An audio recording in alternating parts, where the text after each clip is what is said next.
It's that time again. All right, you ready? Always. Is this episode? What is this?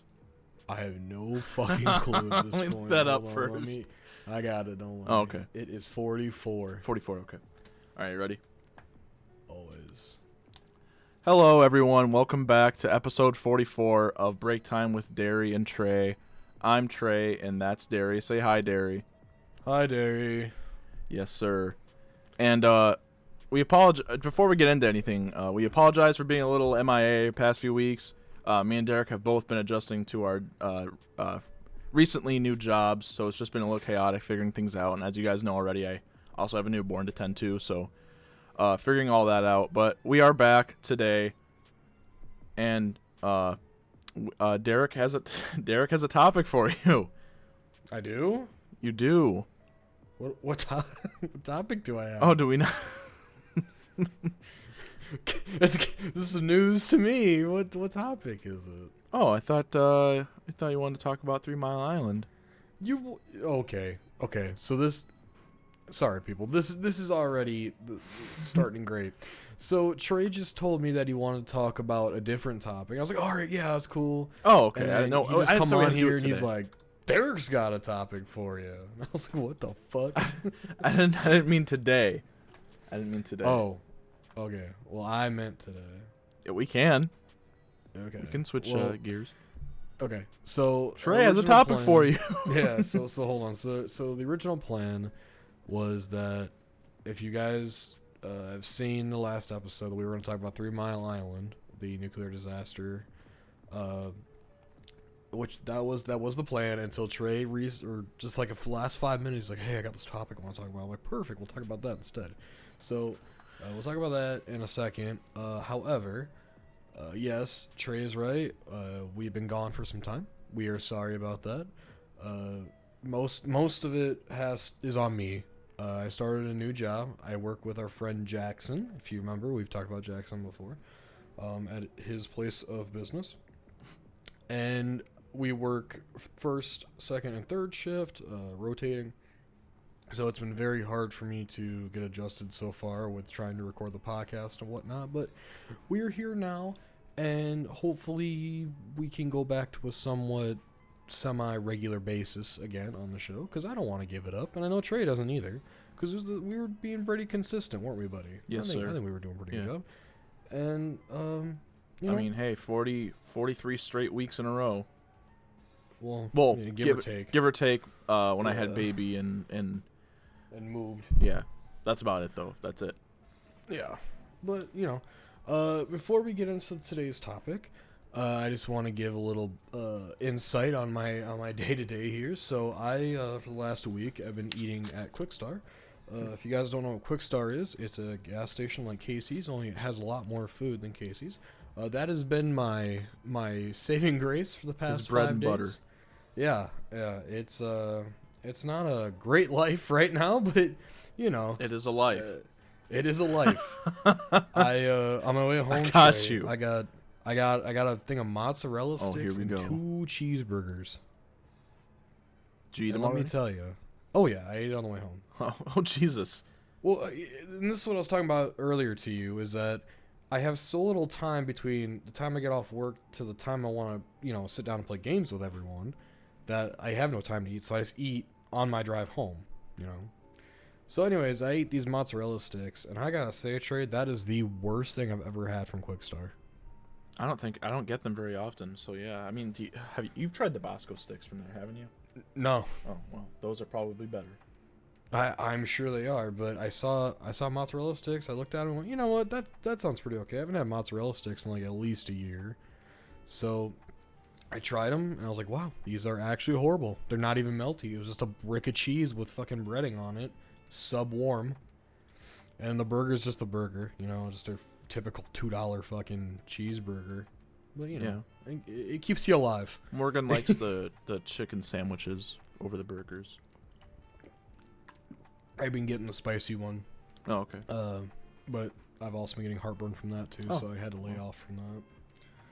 But you know what's been saving me, Trey? This Arizona iced tea. Still to this day. 44 podcasts in, and I still have an Arizona by my side. So I'm still waiting for that sponsorship, Arizona. I know you won't ever see this, but I'm still waiting for it. So anyways, I wanna talk about something, and maybe it'll make you feel better because it's on the show, and it's like a little bit of event. You know what I mean? Okay. Yeah. So I don't want to name names because I'm afraid, and I've seen, and the reason I say that is because I've seen it before on another podcast that I watch. Yeah. Where this guy works in a factory, and he Vented situation. and Someone saw it and then took it to HR. So I don't want to name names in case this does get popular at some point, and then someone sees it and goes, "What the fuck," you know? But I work with this guy. Let's call him. Trey, give me a fake name. Billy. All right, we'll call him Billy. So I work with this guy named Billy, and the other guy, his name is Philly. Philly. Okay. Oh, I guess I should mention I do work with Jackson, but he works the opposite side of the Different area. He works in a different area. They're a different area than me. Yeah. So I don't actually work with them, but so Billy and Philly. So Philly, he knows what he's doing, and he's very nice to me. You know, like he tries to help me as best he can. And I try to help him. You know, we get our work done, fairly decently fast or whatnot. And then there's Billy. Billy has been there for a while now, and Billy doesn't know what the fuck he's doing, man. It is insane. And just give me a guesstimate. What's his age range? I don't think anyone actually knows. I'm pretty sure he's in his late 50s. That's what I was gonna say. Didn't Jackson say he's like 50? Late 50s. I don't know exactly. I remember the exact number. I think he told us, but for the sake of the argument, I won't. Yeah. Well, it's not. You know. For the sake of the reason the reason I bring it up is because between me and Philly, we have to do basically 3/4 of Billy's work because Billy works so slow that he doesn't know what to do. And when Philly asks Billy to do something for him, he'll either not do it or he'll give an excuse as to why he can't do it, and then he'll go do something else. So I've been having some hard time adjusting to working with people because, as you guys know, my last job, I worked with myself, basically. So it's all just very new to me. It's kind of why, another reason why we haven't been really doing the episodes, because I've been kind of like decompressing from all that when I get home from work. But you know what? We're here now, and Trey has a riveling topic for you.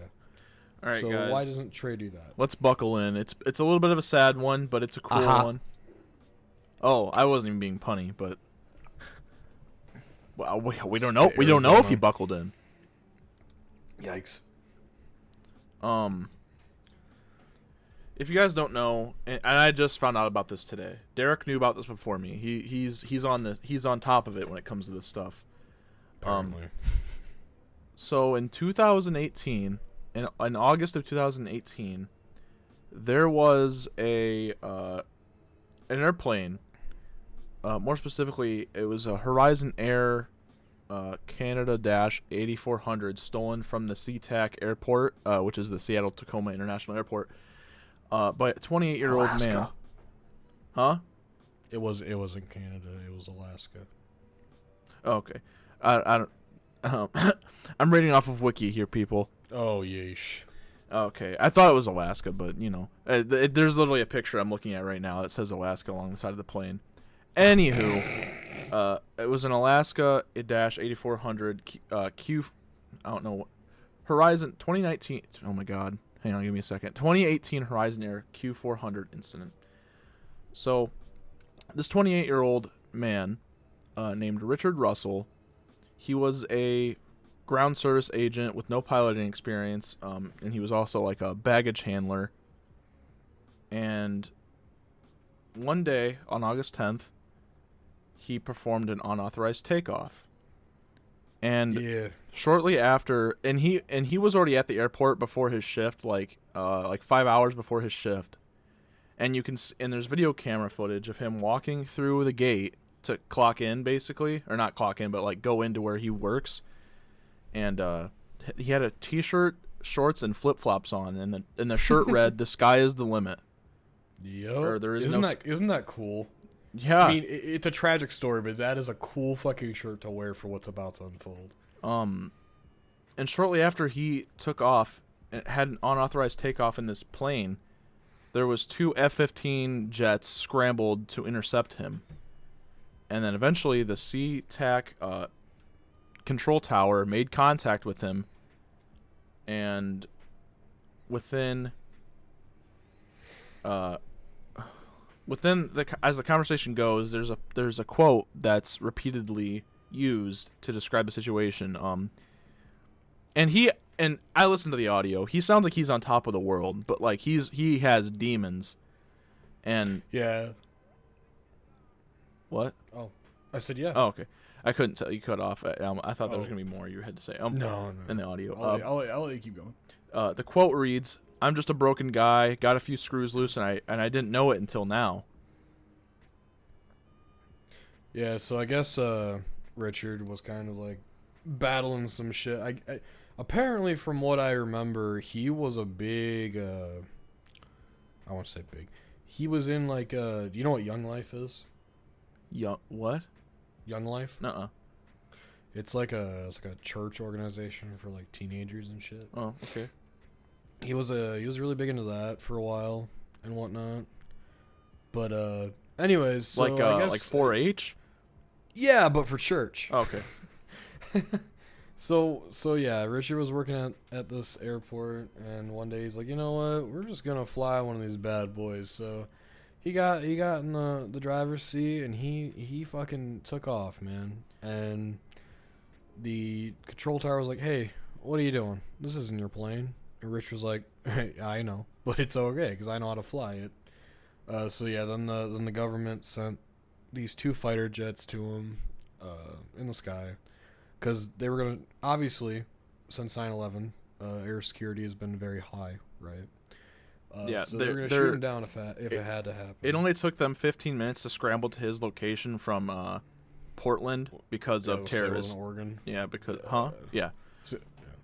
Because of terrorist situations. And you could see there's video camera footage of him, and it's so sad. No one even notices this guy getting his what are those things called on the tarmac? Those carts that they have. I don't know. I always just call them what the GTA calls them. What do they call them? Air tugs. Oh, okay. So basically that. You could see him attach the, I don't know what you'd call it, the tow rod to the plane. 3 times throughout his shift, he goes over there and attempts to move it. And then at one point, you just see him get off of the air tug and go off of camera. And then like an hour later or something like that, he finally, for the 3rd time, he goes over to the plane. This time fully changes its direction, aimed towards the tarmac, and the plane starts slowly moving. And as the plane's moving, he opens the door while the plane's slightly rolling forward. Engines are starting to turn on, and he gets in the driver's seat and starts taking off in this plane. He hops in the line of planes that were going to take off, and that's when the control tower was starting to get confused and asking for his call sign. Yeah. And you might be asking yourself, how the hell does this guy know how to like fly it? It's because his job was to, well, you said it right. His job was to air tug these fucking planes around. Yeah, he managed the baggage. He's moved planes. Yeah, so he takes these air tugs and he hooks them up to the plane, and he moves them around the runway. I don't know if, I'm sure people have seen it at a fucking airport where people will tow planes around, And to do that, you have to get in there and kind of like halfway start it and shit. And there's on your own. And there's like a total of 10 employees just all throughout the clips of him messing with the plane, and none of them even noticed him doing this. Yeah. None of them. So he got up in the air, and he flew around for a while, and he's talking to this air traffic control guy. He's taking in like everything around him. He's like, oh my god, I finally got to fly. And I should say, because he wanted to join the military to be an officer, right? I didn't know that. Yeah. And he always wanted to fly a plane. So he flew a plane. He's like, oh my god, I'm finally flying a plane, And he's talking to this basically, have you guys ever watched the movie The Taking of Pelham 123, the subway hostage movie with Denzel Washington? Oh, I've never seen it. Trey? You've never seen that? No. We should watch it together. So basically, it's just him and this air traffic control guy talking back and forth, back and forth, back and forth. And, you know, he's kind of just admitting, like, hey, you know, I've had some problems for a while. He never actually says it, but he's basically inferring that, like, I'm not landing this fucking thing. Yeah, you there's know, actually a this part. This is it. They recommend him to land at the McCord Airfield, which is another military airfield, I think. And he's like, "Oh, they probably got anti-aircraft, don't they?" And the control tower guy kind of chuckles. He's like, "No, they don't have anti-aircraft. You're fine." And he's like, "Well, I didn't really plan on landing the plane. I wonder if I can do a barrel roll." Yeah, so, like, I think it was, like, almost an hour into his flight. He's like, yeah, I think I'm going to try a barrel roll. No, it wasn't a barrel, it was a backflip. That's what it was. It was a backflip. Oh, okay.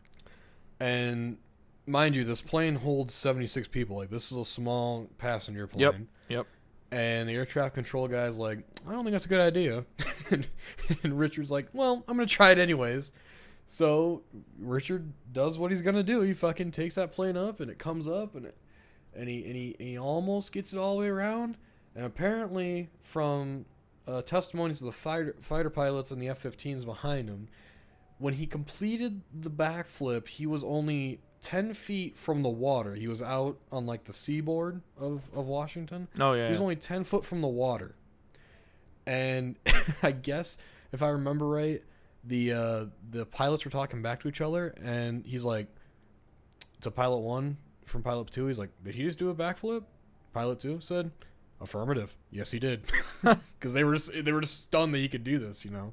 So he does this backflip, and he's flying a little bit more. He's like, all right, I think I'm done, you know.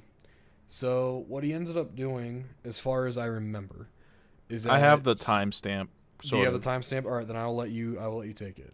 If we're going where I think you're going, so like I said earlier, he said he's a broken guy, got a few screws loose, I guess. The people who I love and care about are going to be pretty disappointed in me that I'm doing this. About an hour and 15 after takeoff, Russell crashed the aircraft on lightly populated Kitron Island in Puget Sound, killing himself. Yeah, it was in a wooded area where the plane crashed. Almost hit a house. He missed, though. He wasn't. That's another thing. Throughout multiple times, he was like, "I just don't want to hurt anyone else."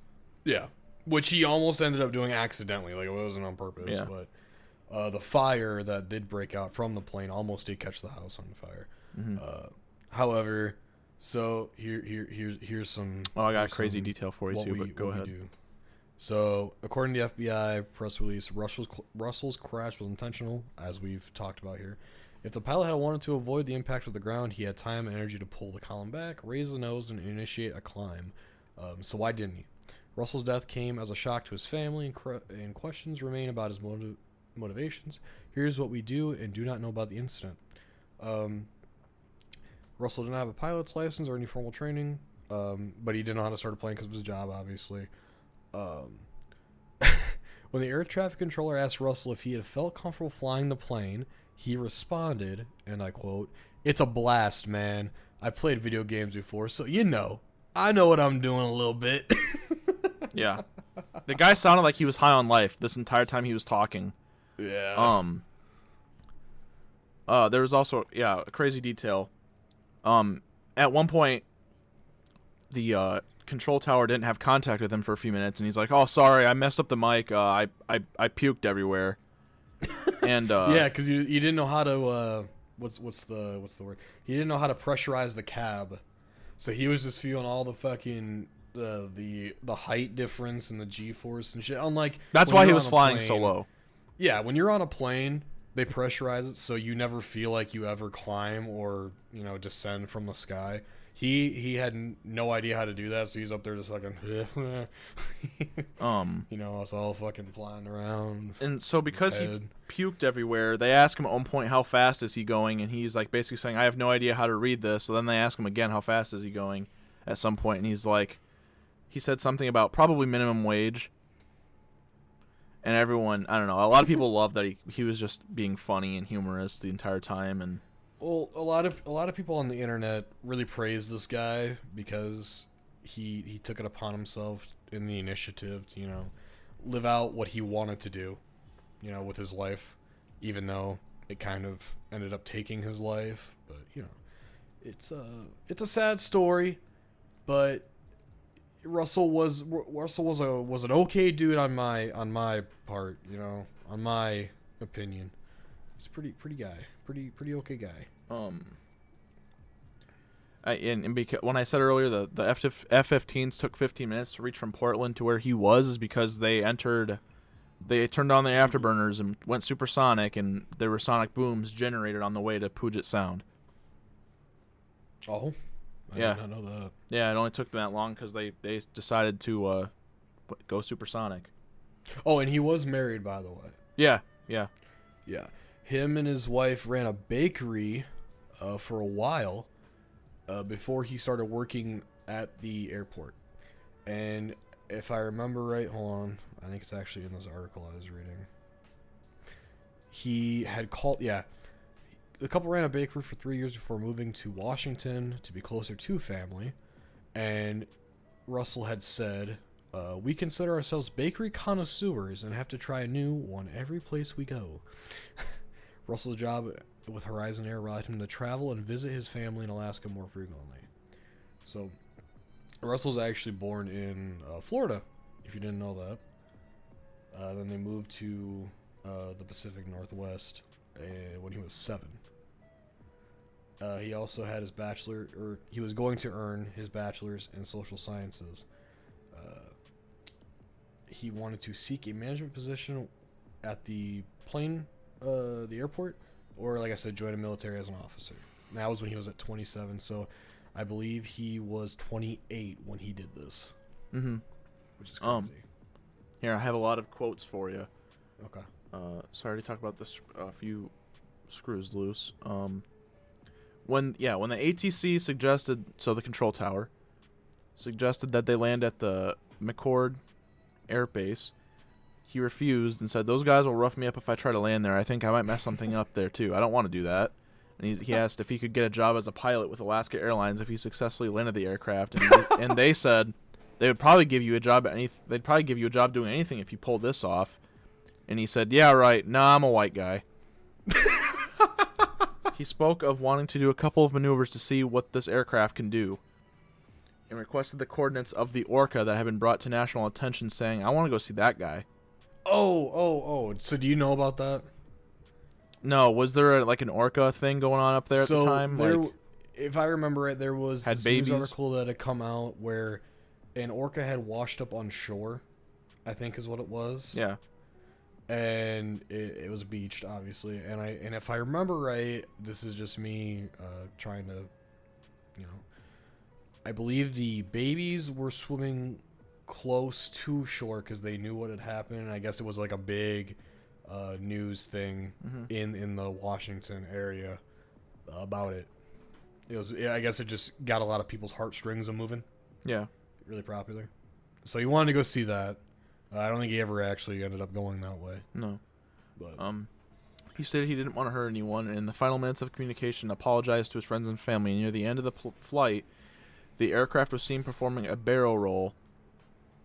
See, I guess there's two different maneuver names because maybe he did both. I don't remember. I just know it was I know he did a backflip. Okay.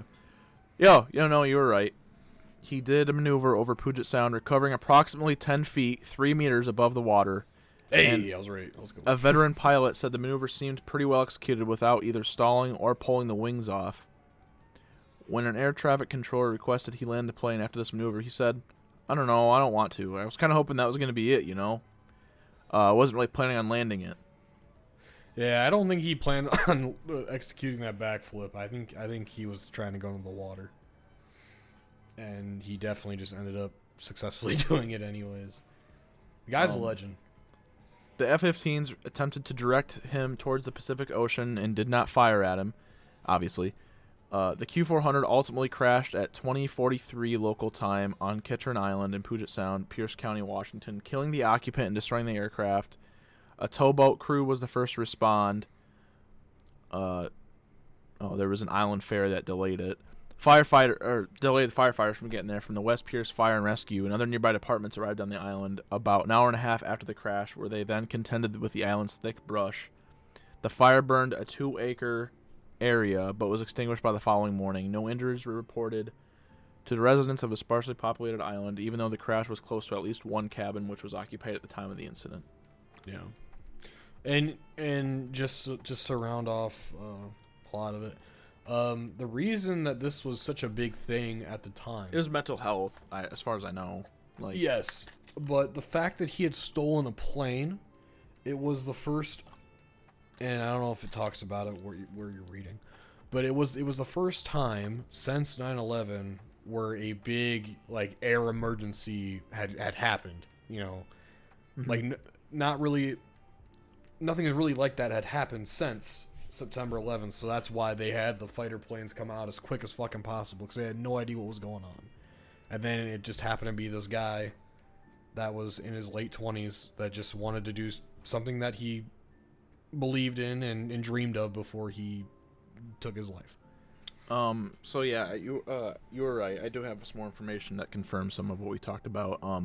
He had been part of a tow team which repositions aircraft on the airport apron for about 4 years. Yep.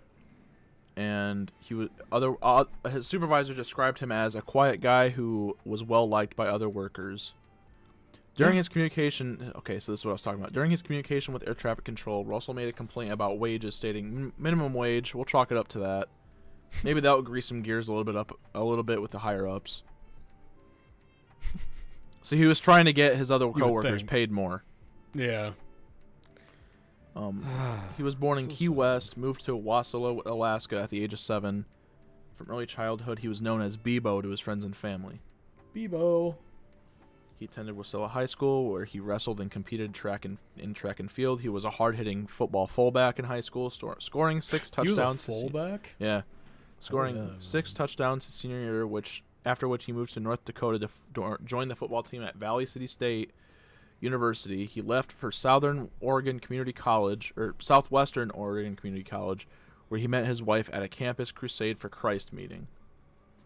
Okay, yeah, so that ties into the young life kind of thing. They started a bakery in North Bend, Oregon, and then they sold it in 2015 so his wife could be closer to her family, and they settled in Sumner, Washington, after he found employment with Horizon Air. Man, what a guy. What a stand-up guy. Yeah, so I think we can leave it there. That is the sad story of Sky King. However, I've never heard be referred to as that. Really, you've never heard that? I've never heard of Sky King. No, not until today. That was a big internet thing back when that happened. And I guess it was definitely on Reddit. But I don't know if it's making a comeback or what. I just saw one YouTube short that was talking about it, and I'm like, what is this? And then I looked it up, and yeah, that's everything we talked about was what I found out, and I heard all the audio. There was if I remember, there was a whole subreddit for him for a long time. But I can't find it now. But yeah, so the sky's no limit. Okay, yeah, that's what the shirt said. Okay. Yep. Oh yeah. So I think if you're okay with it, Trey, I think we can leave it here as a short episode, just so we can get our footing back into our regular routine here. Yes, sir. Awesome. So thank you for joining us in our little escapade here of the Break Time with Derry and Trey. We really appreciate you guys watching. You guys and could. We're going to. Sorry. No, you're fine. You guys could call this like a mental health awareness episode. I've been recently going through stuff. I'm actually on medicine for it now. I don't try to give too much of my personal life out there, but mental health's a big thing for me, and I'm assuming it is for Derek as well. Because again, not trying to share too much of our personal lives, but I'm pretty sure me and him both have this thing called seasonal acute depression. Yeah, speaking of that, I actually was going to make a video on it when we first started the channel, before I had made the Casey's video. It wasn't going to be. Seasonal acute depression. Sad. I didn't know what I was going to title it, but yeah, I did have a script ready before I made the Casey's video. I had a script ready for it because I was going through a big wave of it at the time when we first started the channel. But maybe I'll make it still. I don't know. I still have the script. Maybe we have all sorts of scripts. Me and him, yeah. as far as I know, have a handful of ideas we still want to put onto the channel. Yeah, and the list just keeps getting bigger. Still behind me is still the area where we're gonna start making our video game videos together. Yeah. Sly Cooper, right? Yeah, we're gonna start with that, and then branch off. Yes, sir. My fucking favorite, dude. Yeah, don't worry, Trey. I got it all planned out for you because I'm gonna have Trey play through the Sly Cooper. I wonder if we could just get an emulator. Well, we'll talk about it. Okay. Yeah. Okay. I don't want to get into all that, but yeah. So thank you for if you come back to this episode after our hiatus. Thank you for sticking around. We really do appreciate it. I'm gonna have Trey because he has Facebook. I don't, but we're gonna advertise, quote unquote. By that I mean share the hell out of this one. Try to get everyone back in the groove of things, and hopefully we can go back to our regular scheduled podcast upload skill. So yeah, thank you for everyone for watching and listening. You can catch us on YouTube and Spotify, and we hope you have a great week, and we will talk to you next time. Bye, everyone. See you guys.